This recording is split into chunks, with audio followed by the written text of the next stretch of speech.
Bengals and Lions. We're going to start in Chicago. Caleb and company won 11 games last year. This year, their schedule, literally the toughest in the league based on last year's win totals, and a lot of it is because of their own division. Everybody won. At home against the Bucks, Eagles, Jags, Jets, Patriots, Frisky Saints. And then in Buffalo, in Miami, Atlanta, Panthers, and in Seattle. Over-under set at 9.5, so not that much. We're doing a lot of 10.5s. Nick, do you want to start off with the Chicago Bears? Yeah, I'll go over. I'm not as high on maybe the rest of the division as you guys might be. I'm not sure, in part because I saw what Green Bay looked like when they didn't have Micah. That's true. And I think Micah, Mahomes blew his ACL later than Micah. However, he had surgery the next day, and it's a very different type of player. Like, I could see that having more of an impact on Micah into next year than Patrick. So that concerns me. We're going to get to Detroit in a bit. So and Minnesota I think is a bit of a mess at the moment. So I don't think the division is quite as hard as it has been. And Chicago should only get better.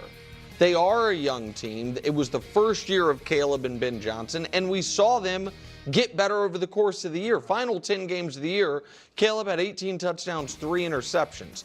And then in the playoffs, he had the 5 interceptions and also the spectacular plays. I would be very surprised if the Bears take a major step back next year, and going 9-8 would be a major step back. So yeah, I will go with the over. I'm strong over. Really? Absolutely. Like, I agree with Nick. I see no reason to think they're going to fall backwards. Like, Caleb is going to keep getting better. As great as he was at times last year, he still has a lot of room for improvement. And I think that Ben Johnson, another year with him, another offseason, he's going to improve in that. I think he's going to be more accurate. You talked about throwing balls in the dirt, like stuff like that. All the little things he had to improve on, I think he will. And I think last year, he kind of had to prove some things to Ben Johnson. Yep. He did that, and now it seems like their relationship is great. So I just see improvement from him, the quarterback and the head coach together. And I get it. The division's tough. The schedule looks fairly tough.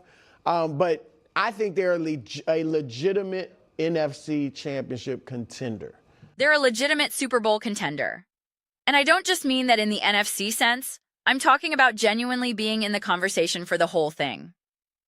As long as Caleb Williams takes a step forward in his development, let me put it this way. If Caleb Williams shows meaningful progress and growth in his game, then I think the Bears will be competing for the best record in the NFL.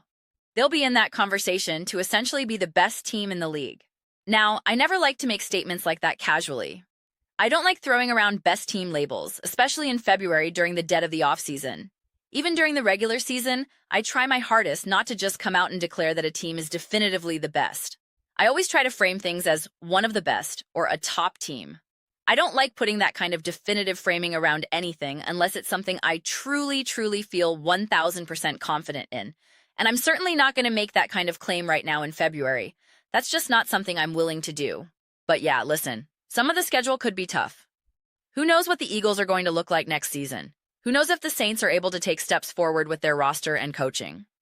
I think the Bills are still going to be great. The Seahawks are an interesting variable.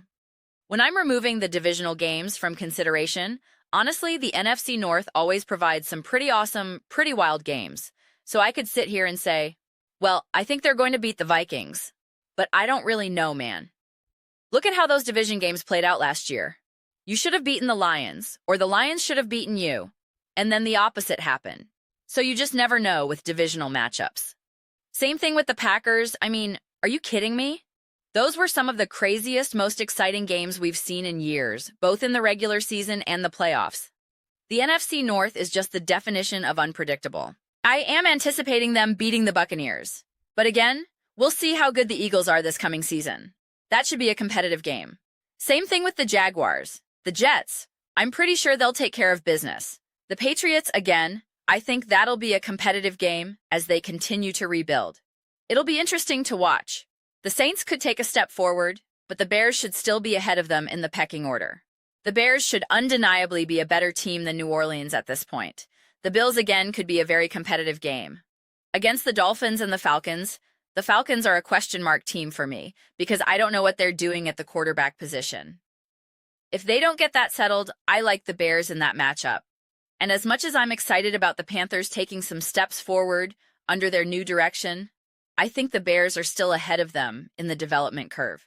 Then the Seahawks, we'll see what happens with them. That also depends on when you're actually playing them. A team like Seattle getting a new offensive coordinator, how quickly do they get settled into the new system? Are they able to maintain the momentum they built last season? I think that game becomes harder the farther it gets away from week 1. Not to say they can't beat them or anything like that, but I always look at timing when evaluating matchups. But what Nick said, I think, is wrong when he suggested that if you win 11 games one year and then only win 9 the next, you're taking a huge step backwards. I wouldn't even necessarily see it that way, especially considering the Bears won so many close games last season. When you win close games, when you get some good fortune thrown your way, that's not to say you weren't deserving of those victories. It's not a should have, could have, would have situation, but it is important to always evaluate that context because that's what coaching staffs do.